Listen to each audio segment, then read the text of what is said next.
Bonjour, Karine Geertz pour Gebarts. Ce dimanche, Pierre Nélis et moi-même sommes partis à la rencontre d'un artiste talentueux, José Mangano.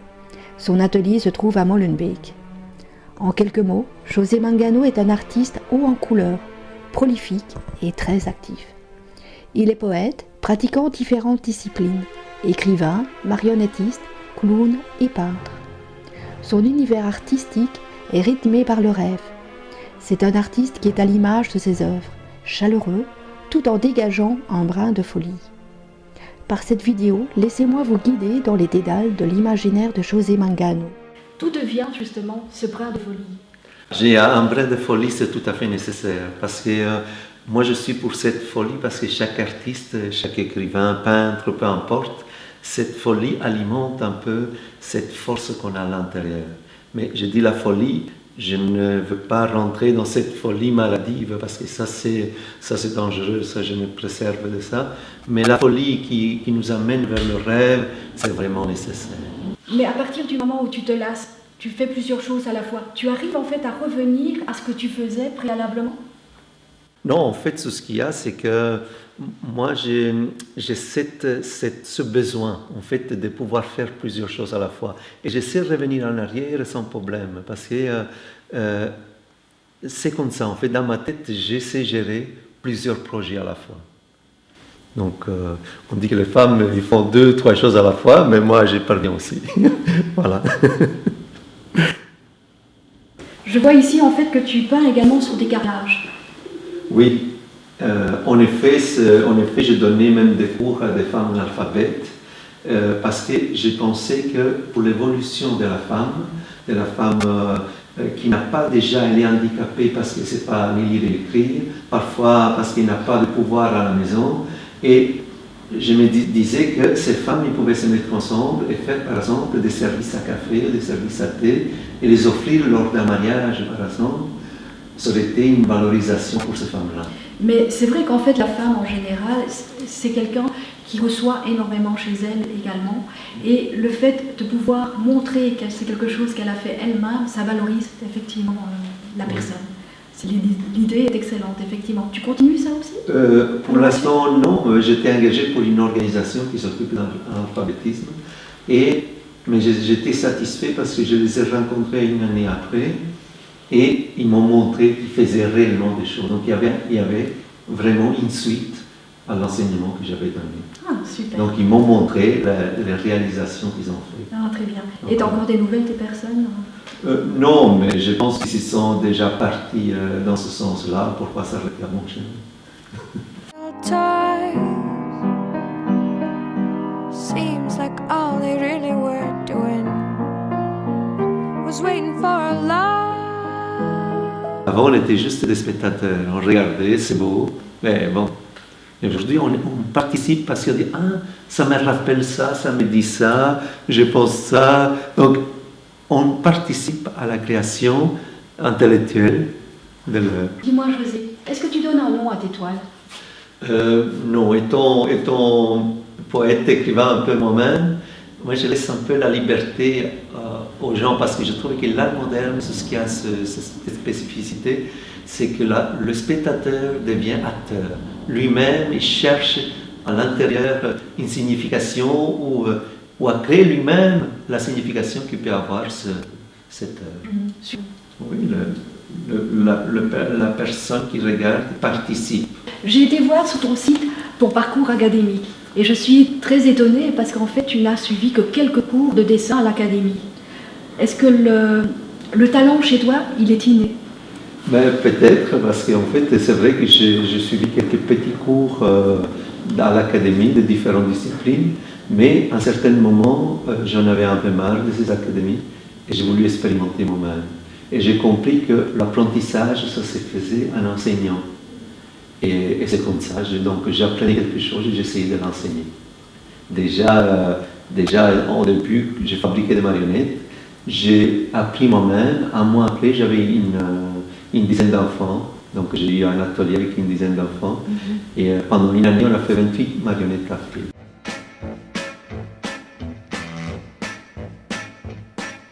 Show me the way to the next little girl.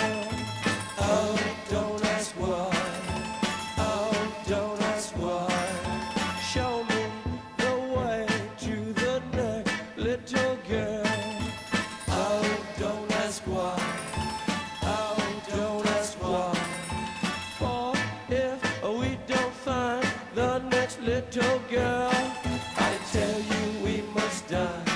I tell you we must die. I tell you, I tell you, I tell you we must die.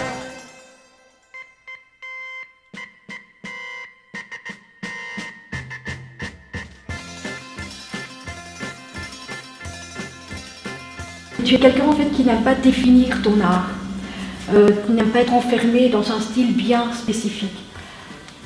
Pourtant, lorsque je regarde tes toiles, je vois du Chagall, je vois du Cocteau, et même dans ton graphisme, il y a des connotations tribalistes de l'art africain. Tout cela vient-il? Oui, mais moi je pense qu'il y a une inconscience collective d'une part, donc le cerveau enregistre. Je suis quelqu'un qui a sans doute des antennes bien ouvertes et que sans même m'apercevoir, j'enregistre énormément de choses. D'où ça vient? Disons que je suis graphiste chez Oxfam depuis longtemps et je pense qu'il y a une petite influence à mon sens parce que tout ce style que j'ai fait aujourd'hui est né vraiment en 1995. Parce qu'à ce moment-là, on a fait une fête spéciale sur l'Afrique et étant graphiste, j'ai fait la couverture d'un journal et par après tout est né. Donc j'ai une passion tellement forte pour ce dessin que tout est né. C'est très très très étonnant. Il y a beaucoup d'inconscience dans ma manière de faire. Et le fait justement de côtoyer des personnes de nationalités différentes, tu puises en fait dans les racines de ces personnes-là et bon voilà, tu arrives à faire des toiles je suis très quelqu'un... diversifiées et bon, quand tu vois, il y a un peu de tout dedans, c'est vraiment fabuleux, quoi. Oui, je suis fort sensible. Je sens vraiment... donc si j'écoute toi quelqu'un d'autre, je me mets presque dans la peau de ce personnage. Donc je le sens très très fort. Tu es une véritable éponge. Voilà, je suis une éponge. Voilà, ça je crois qu'on pourrait dire. Ton imaginaire est tourné vers l'enfance. Tu animes des ateliers avec des enfants? Oui, en fait j'ai créé il y a 2 ans un projet qui s'appelle l'art enseigné par les artistes dans les écoles. Et en fait, qu'est-ce que c'est comme activité?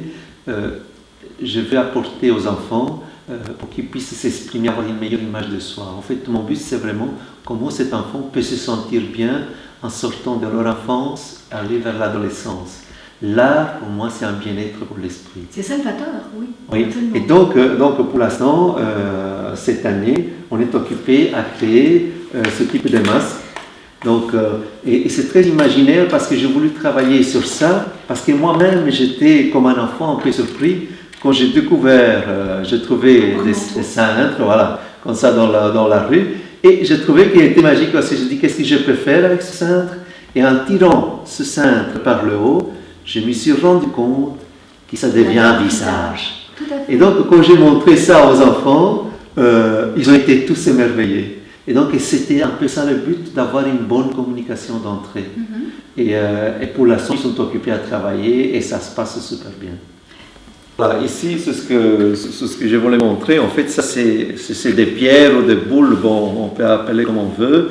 C'était l'idée du départ, c'est ce que j'aurais voulu faire, c'est faire des grandes boules en papier mâché, parce que j'avais rencontré une dame qui est un peu commerciale, enfin un peu beaucoup, et qui m'avait donné un peu cette idée en disant qu'en Angleterre, elle avait vu chez quelqu'un des boules en papier mâché. Je trouve que ça donne un peu... Mais mon idée n'a pas été plus loin. Donc je suis en resté là, j'en ai fait quelques-unes. Voilà. Il y en a quelques-uns aussi que j'ai vendus, mais bon, c'est tout. Voilà. As soon as you're born, they make you feel small by giving you no time instead of it all. Till the pain is so big you feel nothing at all. A working class hero is something to Je dis, nous n'avons pas la clé, mais la clé, si tu la cherches, tu peux la trouver. Et voilà. Mais et en fait, tout dépend si tu trouves cette clé pour ouvrir. Oui, mais tout dépend comment tu es aussi dans ta tête. Bon, tu es une nature optimiste, etc. Et tout. Ça fait beaucoup aussi. Hein. Mais ça, c'est le travail, l'optimisme, voir que la vie peut être belle, faire une analyse où est le partage. Moi, j'ai vécu des situations difficiles. Je pense que je me suis bien sorti. Et j'ai envie de partager un peu ce bonheur avec tout le monde. Mais le fait déjà que tu sois avec des enfants, etc., et que tu leur montres ta créativité, ce que tu aimes, etc., tu es toujours de bonne humeur et compagnie, et les enfants qui sont autour de toi ont cette image, et eux-mêmes, en fait, suivent. Tu sais, les enfants, c'est un peu ça, hein, et tu les formates facilement. Ouais, le fait que tu sois toujours de bonne humeur, etc., et ils le sont aussi. Donc ce sont ouais. des enfants qui sont bien partis peut-être dans la vie grâce à ça aussi. Hein. Oui, moi Ça aide. j'ai aidé, par exemple, l'année passée, j'avais une petite fille pakistanaise. Au départ, elle était complètement cachée. À la fin de l'année, c'est elle qui dirigeait la classe. Et elle me disait chaque fois, Monsieur, qu'est-ce que je suis heureuse de venir chez vous. Et cette année, elle ne devait pas venir en principe, elle a voulu venir de nouveau. Ah, Voilà. Parce que je voulais prendre d'autres enfants, mais elle est là de nouveau. Tout. Ils m'ont accompagné jusqu'à la porte parce qu'ils avaient envie encore de parler avec moi. Parce qu'ils sentent qu'il y a une valeur. Moi, ils s'encouragent tout le temps. Mais tout dépend comment tu apportes les personnes aussi. Ouais. Si tu es agressif, ils te répondront de la même manière. Tout à fait. Et tandis que bon, si tu es poli, respectueux et de bonne humeur, mais les gens seront comme ça avec toi aussi. Oui. Moi, j'aime bien respecter les enfants. Je ne me mets pas dans une échelle où moi je suis plus grand que les autres. J'ai peut-être cette âme d'enfant et je me mets au même niveau qu'eux, tout en sachant que je suis un adulte, moi, et qu'ils sont les enfants. Mais n'empêche qu'on peut avoir le respect, les écouter aussi, voilà. Ils ont des choses à dire. Ils ont énormément de choses à dire, Énormément. c'est sûr. Ah, c'est un aspect que j'adore chez toi. Donc, j'écris ici un livre, parmi d'autres, ici c'est l'histoire du peintre qui n'avait jamais commencé à peindre. Et en fait, c'est une histoire qui a une morale, et c'est une histoire d'un grand peintre qui voulait créer son chef-d'œuvre. Et en fait, de fil en aiguille, l'histoire racontée par un grand-père qui raconte ça à son petit-fils, parce qu'il voit chez lui ce tableau blanc. Ce tableau blanc, oui, ok. Et alors, ce grand peintre, il voulait faire ce chef-d'œuvre, vraiment. Et de fil en aiguille, il n'arrivait pas à coucher sur cette toile, vraiment, toutes ses idées. Et donc, un jour, il a été invité par un roi de notre pays, et il dit, ah, ça c'est une bonne idée. Là, vraiment, j'aurai de nouvelles idées. Mais, comme il est parti en bateau, le bateau a fait naufrage et il est mort. Donc, à la fin, la famille, il a pris tous les tableaux parce que ça valait énormément, sauf celui-là, parce que pour la famille, comme il n'y avait rien dessiné dessus, il n'avait pas de valeur. Mais la valeur, toute la valeur était dans ce tableau, parce qu'il y avait... ce peintre, vraiment, il s'est torturé l'esprit parce qu'il voulait faire son chef-d'œuvre. Donc, où sont les valeurs? Pour moi, les valeurs sont dans le cœur, dans tout ce que réellement on peut ressentir, et pas forcément dans tout ce que matériellement on peut Donc avoir. en fait, en quelque sorte, ce tableau était sentimental plus qu'autre chose. C'était sentimental, mais Et donc il y avait énormément de valeurs. Mais comme toute œuvre, je pense que toute œuvre, il y a un sentiment, il y a une perturbation, ça peut être forte ou légère, chez chaque artiste, pour pouvoir créer quelque chose. On est des êtres un peu perturbés, mais positivement.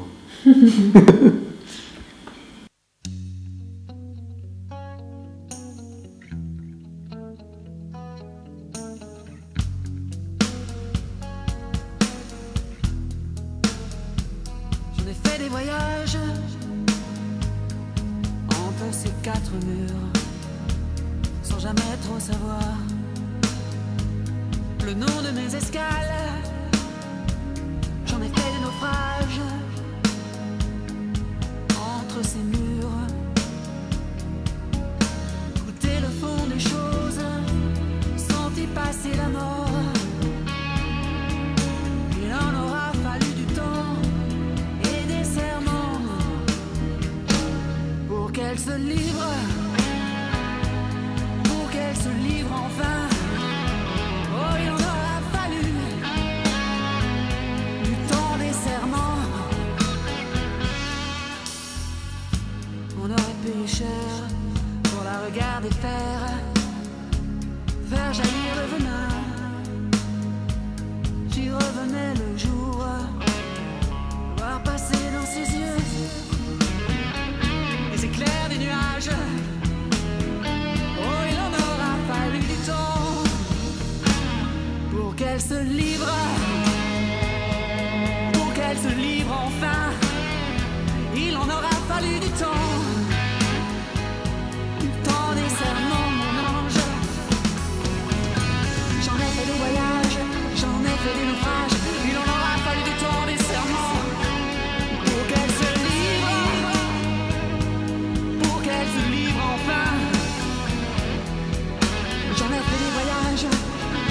des naufrages.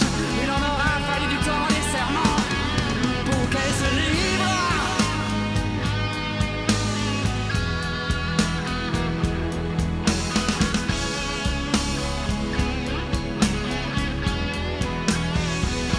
J'en ai fait des voyages